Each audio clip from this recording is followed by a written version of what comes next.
Port blast dramatic moment. Russian ship packed with ammo is blown up in Ukrainian port as Putin's navy flee in humiliating blow.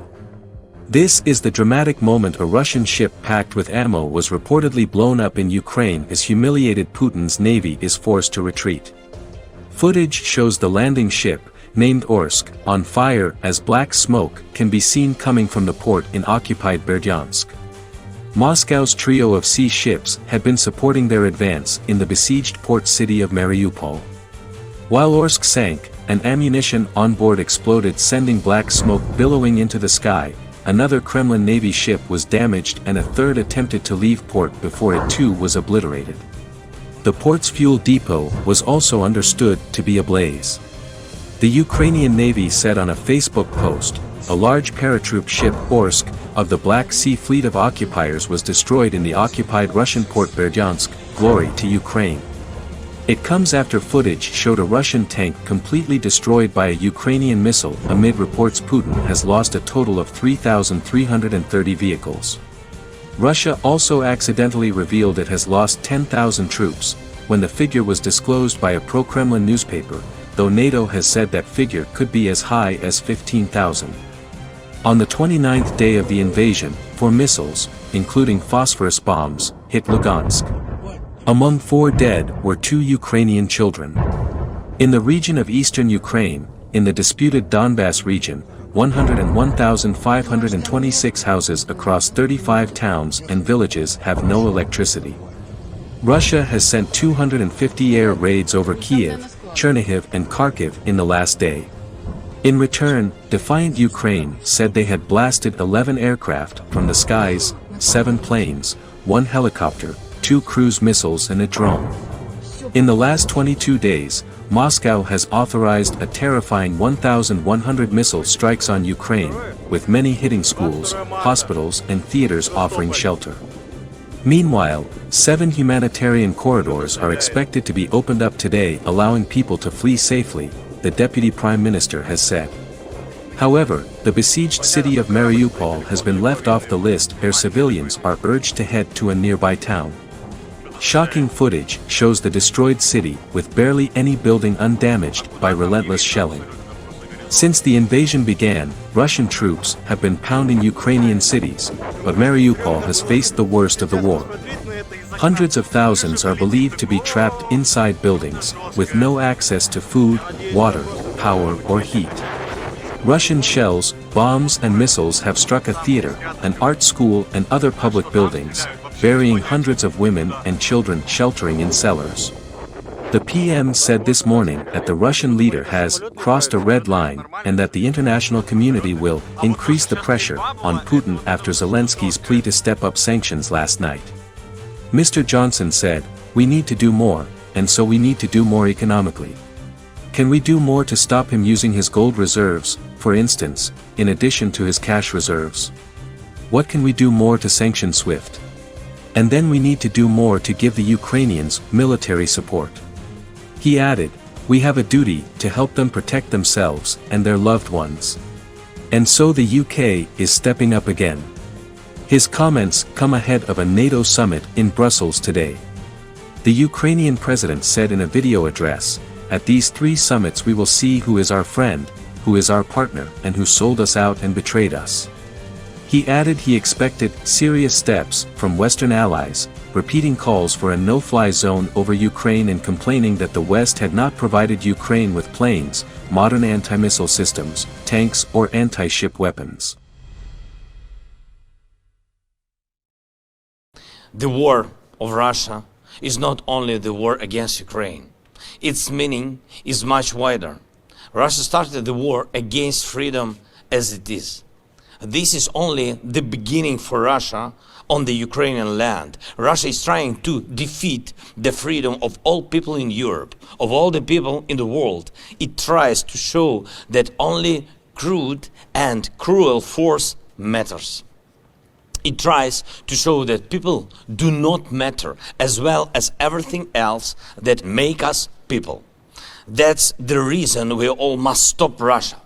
The world must stop the war. I thank everyone who acts in support of Ukraine, in support of freedom, but the war continues. The acts of terror against peaceful people go on. 1 month already. That long. It breaks my hearts of all Ukrainians and every free person on the planet. That's why I ask you to stand against the war, starting from March 24th, exactly 1 month after the Russian invasion.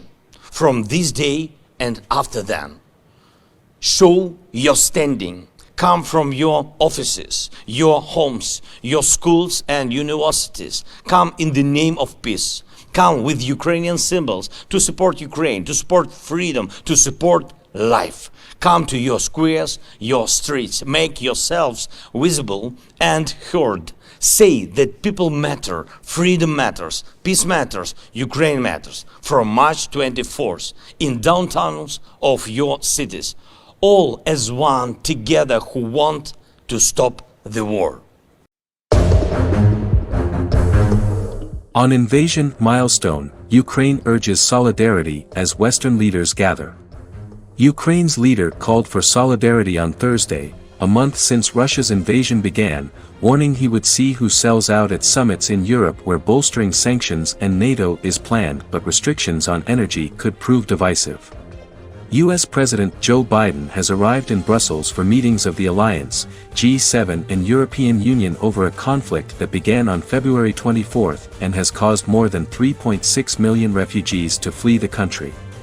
Biden's visit could also shine light on a dispute with European allies, some of whom are heavily reliant on Russian oil and gas, over whether to impose further energy sanctions. The issue has been a substantial topic and the subject of intense back and forth in recent days, White House National Security Advisor Jake Sullivan told reporters.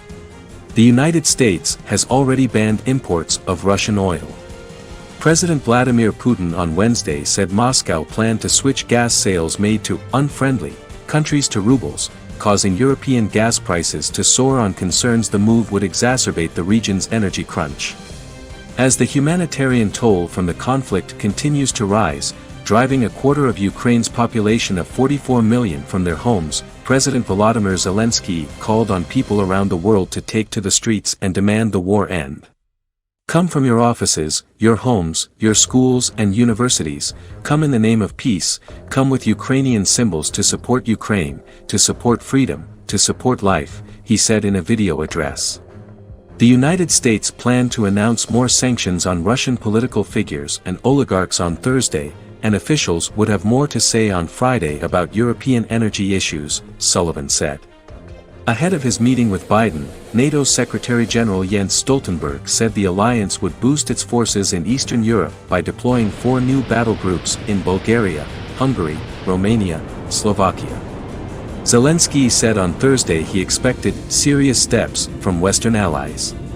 He repeated his call for a no-fly zone and complained that the West had not provided Ukraine with planes, modern anti-missile systems, tanks or anti-ship weapons. At these 3 summits we will see who is our friend, who is our partner and who sold us out and betrayed us, he said in a video address released early on Thursday.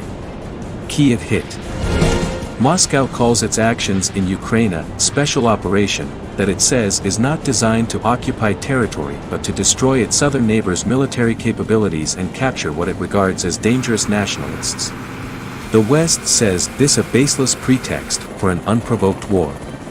Although the Kremlin says its operation is going to plan, Russian forces have taken heavy losses, stalled on most fronts and face supply problems. They have turned to siege tactics and bombardments, causing huge destruction and many civilian deaths. Kyiv Mayor Vitaly Klitschko told reporters on Wednesday that 264 civilians in the city had been killed by Russian attacks. He later said 1 person was killed and 2 wounded on Wednesday when shells hit a shopping center parking lot. Russia has denied targeting civilians. U.S. Secretary of State Antony Blinken said the United States had assessed that members of Russia's forces had committed war crimes. Blinken said there had been numerous credible reports of indiscriminate attacks and attacks deliberately targeting civilians, as well as other atrocities. Worst hit has been the southern port of Mariupol, where hundreds of thousands of people have been sheltering since the war's early days under constant bombardment and with food, water and heating supplies cut. Satellite photographs from commercial firm Maxar showed massive destruction of what was once a city of 400,000 people, with residential apartment buildings in flames. A total of 4,554 people were evacuated from Ukrainian cities through humanitarian corridors on Wednesday, a senior official said, considerably fewer than the previous day. Ukraine's Armed Forces Chief of Staff early on Thursday said Russia was still trying to resume offensive operations to capture the cities of Kyiv, Chernihiv, Sumy, Kharkiv and Mariupol. To counter troop shortages, Moscow was moving in fresh units close to the Ukraine border and calling up soldiers who had recently served in Syria, it added in a Facebook post. Unfriendly countries. As Western leaders prepared to meet, British Prime Minister Boris Johnson said he would push for an increase in defensive lethal aid to Ukraine. The first U.S. shipment from a new, $800 million arms package for Ukraine authorized last week will start flying out in the next day or so, a senior defense official said. Putin's threat to switch certain gas sales to rubles sent European futures soaring on concerns the move would exacerbate an energy crunch and jam up deals that run to hundreds of millions of dollars every day. Russian gas accounts for some 40% of Europe's total gas consumption. Moscow has drawn up a list of unfriendly countries which have imposed sanctions. They include the United States, European Union members, Britain and Japan, among others. The changes will only affect the currency of payment, which will be changed to Russian rubles, said Putin.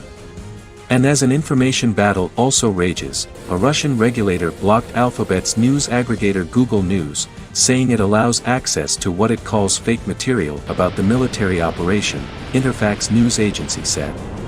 Google said in statement that some people were having difficulty accessing the Google News app and website in Russia and this was not due to any technical issues at our end.